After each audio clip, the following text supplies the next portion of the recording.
There is a version of your life you had planned. A timeline. A sequence of events. The way things were supposed to go. And then something happened.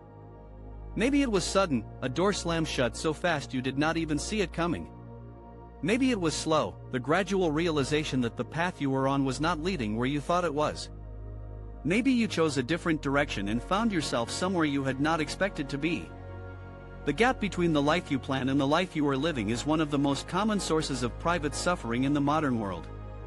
Not because the current life is objectively worse than the planned one would have been. Often it is not. There is no way to know, because the planned version did not occur and cannot be compared to the actual one with any accuracy. But because the mind, given a script for how things were supposed to go, experiences every deviation from that script as a form of failure. As evidence that something went wrong that should not have. As a deficit that needs to be closed before the current life can be fully inhabited. That script is the problem. Not the current life. The comparison. He was 58 years old, seriously ill, and had recently been deposed from the position of power he had held for years. He was confined to an island, far from the city that had been the center of his life and his influence. By any external measure, things had not gone as planned. And yet the letters he wrote during that period of exile, to his friend Lucilius, are some of the most clear-eyed and useful documents ever produced about how to live well. Not how to live well when things are going according to plan. How to live well in the specific circumstances that are actually present, whatever those circumstances happen to be. He did not write as someone who had accepted defeat. He wrote as someone who had found, in the circumstances he had not chosen, a freedom from the obligations and performances that external success had required. The island was not the plan. But it was where he was. And from where he was, something was still available to be built. He wrote that a man who suffers before it is necessary suffers more than is necessary. The suffering of the unmet plan is not the suffering of the actual circumstances. It is the suffering of the comparison between the circumstances and the script. The present moment, experienced directly, is almost always more manageable than the present moment experienced as a deviation from what should have been. Seneca was not arguing that disappointment is wrong or that grief is inappropriate or that expectations should be abandoned entirely. Expectations are how you organize effort. They are necessary tools. He was making a more precise observation. The suffering of lost expectations is added on top of the actual difficulty. And it is the added portion, not the actual difficulty, that does the most damage. The actual difficulty is often survivable. The suffering produced by the comparison between the actual difficulty and the expected smoothness is what extends the pain past the point where it is useful. There is a specific psychological mechanism that explains why the unmet plan causes more suffering than the actual circumstances warrant. Understanding it does not make it disappear. But it makes it visible. And what is visible can be worked with. Psychologists call it loss aversion. The human mind registers losses approximately twice as powerfully as equivalent gains. The person who loses $100 experiences roughly twice the psychological impact of the person who gains $100 starting from the same position. Applied to life planning, this means that the deviation from the expected path is experienced as a loss, regardless of whether the actual current circumstances are objectively worse than the planned ones. The mind is comparing to the expected trajectory, not to an objective baseline. And the comparison to the expected trajectory almost always produces a loss, because reality rarely matches the plan exactly. Daniel Kahneman, who won the Nobel Prize in Economics for his work on cognitive biases, spent decades documenting how systematically human beings mispredict what will make them happy.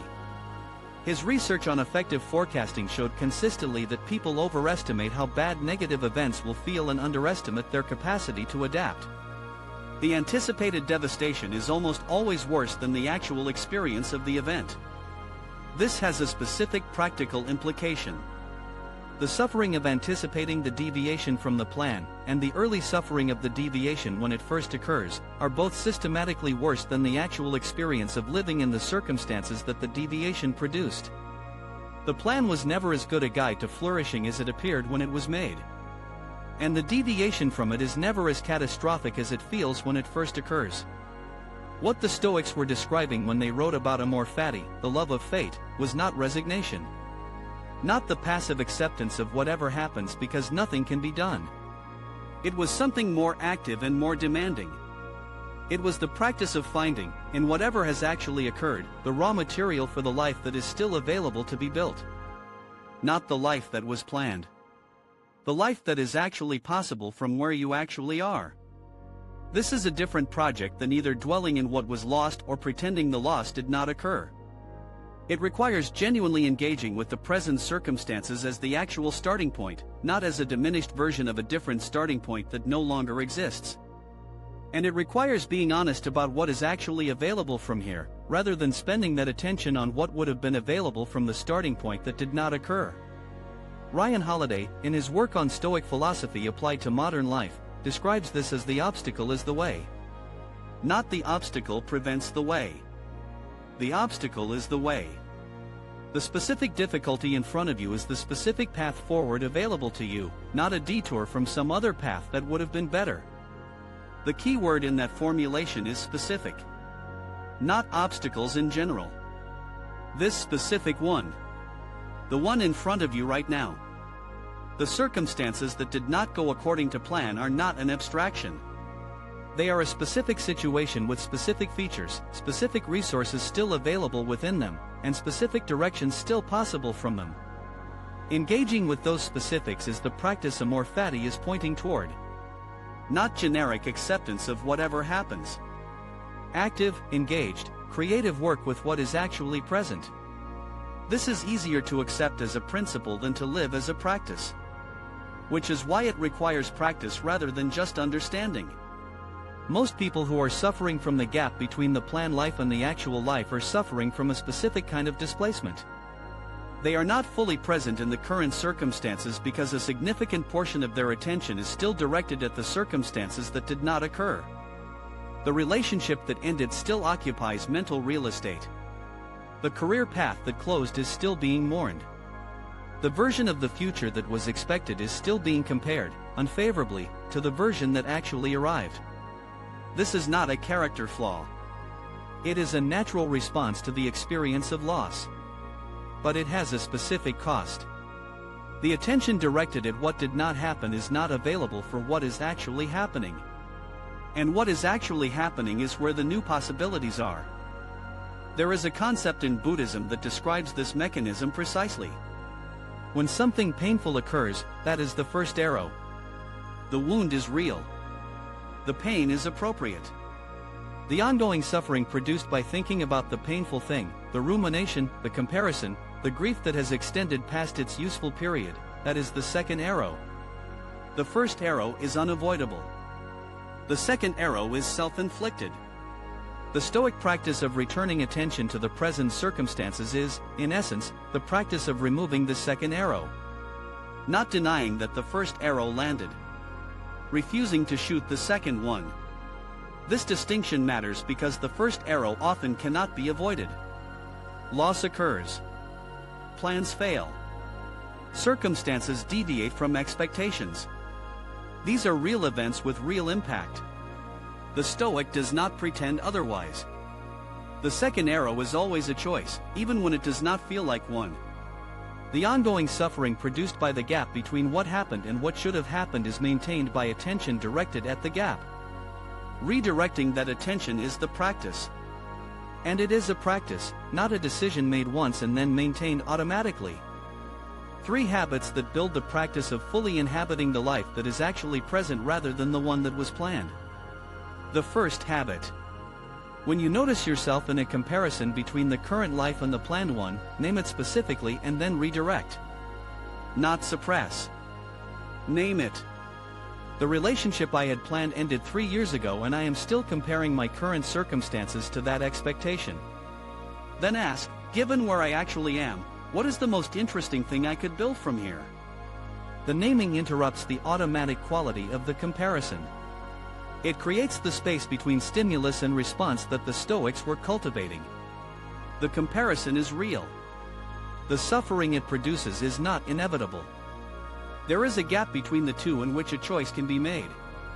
The redirecting question points attention toward what is actual rather than what was expected. The second habit.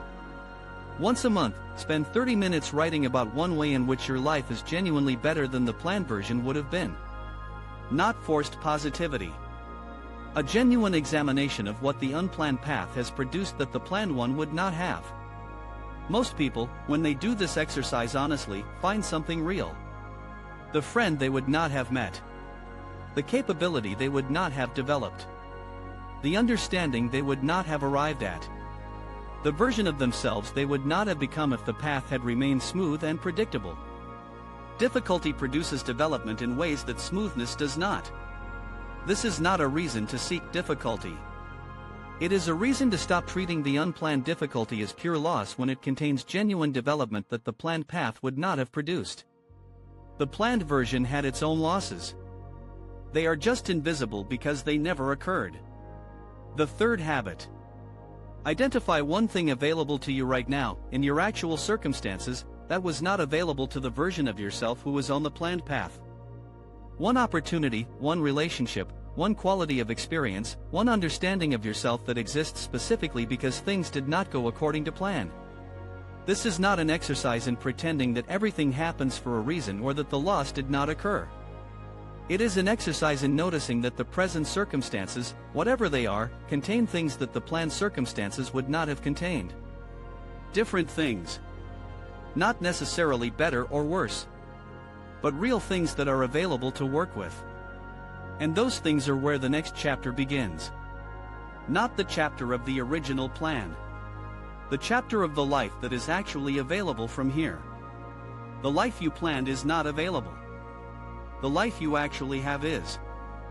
And the life you actually have contains specific people, specific capabilities, specific understanding, and specific opportunities that the planned life would not have contained. Not as compensation for what was lost.